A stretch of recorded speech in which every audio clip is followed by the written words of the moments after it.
જોઈએ નહીં। બધા પોલીસ વાળા ધ્યાન રાખી લેજો, પટ્ટા તમારા છે, તમારા ઉતરશે, મારા નહીં।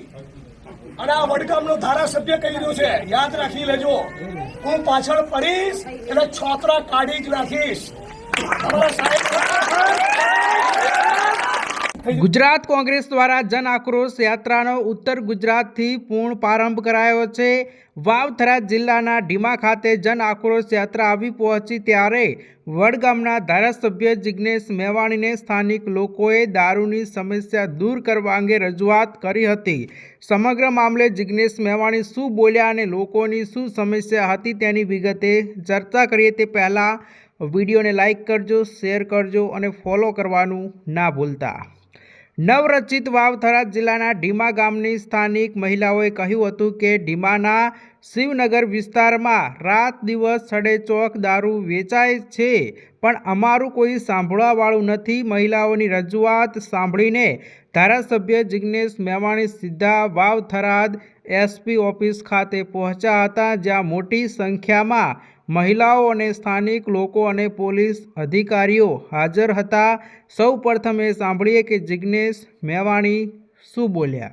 સ્વામિનારાયણ સંપ્રદાયનું મંદિર, સાળંગપુર હનુમાનનું મંદિર, સોમનાથ મંદિર અને દ્વારકા મંદિર ગુજરાતના હિન્દુ ભાઈ બહેનોની આસ્થાના પ્રતીક એવા આ મંદિરોની 2 કિલોમીટર 3 કિલોમીટરની ત્રિજ્યામાં પણ રાજ્યના ગૃહ વિભાગ અને મુખ્યમંત્રી કાર્યાલયની રેમ નજરના કારણે, રાજ્યના પોલીસ વડાની રેમ નજરના કારણે ખુલ્લે આમ છડે ચોક રાત દિવસ દારૂના અડ્ડા ચાલે છે।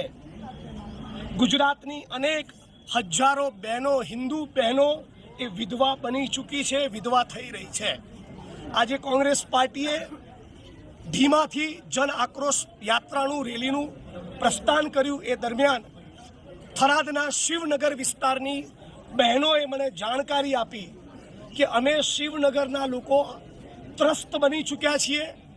પોલીસની મિલીભગતના કારણે બુટલેગરો બેફામ બન્યા છે।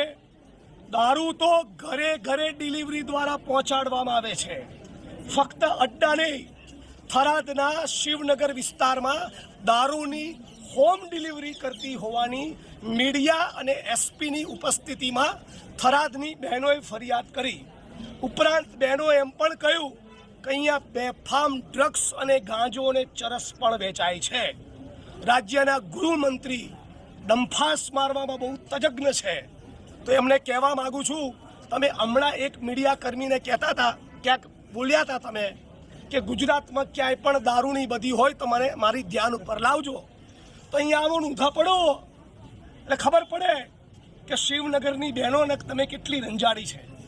હવે જિલ્લા પોલીસ વડાએ આજે બાંહેધરી આપી છે કે આવનારા ટૂંક સમયમાં ફરી તમારે જિગ્નેશભાઈએ ફરિયાદ માટે આવવું નહીં પડે, ફરી બહેનોએ ફરિયાદ કરવી નહીં પડે।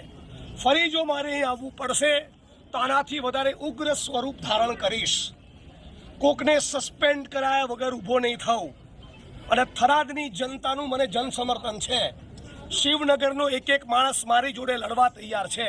અહીંયા દારૂ પણ બંધ થવો જોઈએ, ડ્રગ્સ પણ બંધ થવું જોઈએ, ગાંજો ચરસ પણ બંધ થવા જોઈએ। બધા રેડી છો ભાઈ? લડેંગે અને લડવાનું છે। આ બધી બંધ ના થાય ત્યાં સુધી લડત છોડવાની નથી। ધન્યવાદ।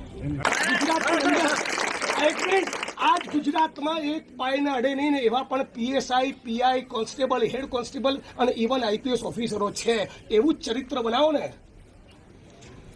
કેમ એવું નથી કમાણી કરવી? કેમ ધારાસભ્ય આવું પણ કરજો કે બહેનોએ મને ફરિયાદ કરવી પડી? કેના દાંત કાઢો છો?